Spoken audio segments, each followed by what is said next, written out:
Well, when we're traumatized by something, we're in pain. It's been a real upsetting experience for it. That's why we call it a trauma, or calling it traumatic. And so I'm feeling in such deep pain and the trauma of it, I don't know how to soothe myself. I don't know how to calm myself from that trauma. And what we don't see, most of us don't see, that disturbance comes from our earlier programming. It may remind us of ways we were treated or where things were withheld from us as little kids. We might have been criticized a lot. We might have been abandoned.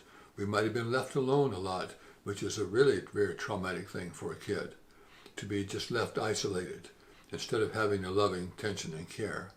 So it's so easy for us to have something that traumatizes us, and if it reactivates some kind of deprivation or some kind of judgment or some kind of punishment, some kind of abandonment as a child, then it reactivates that. And yes, it's good to use tools to calm ourselves in the moment, but it's also good to use tools that will take away the original cause of that trauma, the repeated trauma. If I can see that I need to be more calm right now, I might just simply start by doing some slow, deep breathing. Because why is that helpful, we might say? Because as I do the deep breathing, I'm sending oxygen up to my brain, and it calms down the stress hormones, the cortisol and adrenaline. And they're the ones that are more activated when I'm traumatized. So if I can send more oxygen to the stress hormones, that's going to help calm me down, which can be very useful.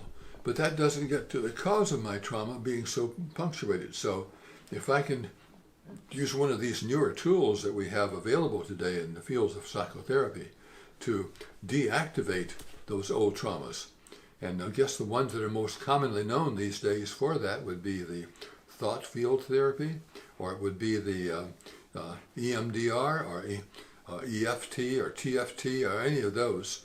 And those are the methods that are most commonly used now to kind of deactivate original traumas, and that they can have that approach to changing, calming down our brains so we don't interpret things in the same way that would be scary or activate our cortisol and adrenaline.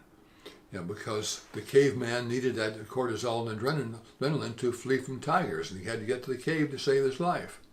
Well, we react in the same way the caveman did for all sorts of things that we may experience from other people. And it depends on what our older programming was. And the good news is now we can use one of these newer tools for deactivating those old programs, as well as we can use tools in the present, here and now, to calm us down just in this moment. And so I'm just very grateful that we have both ways of dealing with it, because if I can get to the cause and deactivate that, and then when it comes up again, I can, rather than letting that rule, I can use one of these current tools which deactivates the trauma now, and I can return to peace. Then I change my whole life. I change the way I am with my friends. I change the way I am with family, with my children, or with my parents, or in school, or how I think about things, because all of that can be done with these newer tools. Certainly, if you'd like to learn more about these methods or these tools or the combinations of them and how they work, I'll be glad to talk with you about it. You could contact me by phone or by email, or you could call me and we can make an appointment or two, and we could discuss it more in relation to your area, your issues, your problem areas, and what would be effective for you to do together. So I'd be happy to explore those things with you. I have people who want to come in person can see me in New York City or in Westport, Connecticut. Others may prefer to have session by Zoom or telephone or FaceTime or things like that. So that's possible too, especially during this coronavirus situation. So whatever works for you is I'm open to explore with you. But I'd be glad to answer any questions you might have about what this therapy is like.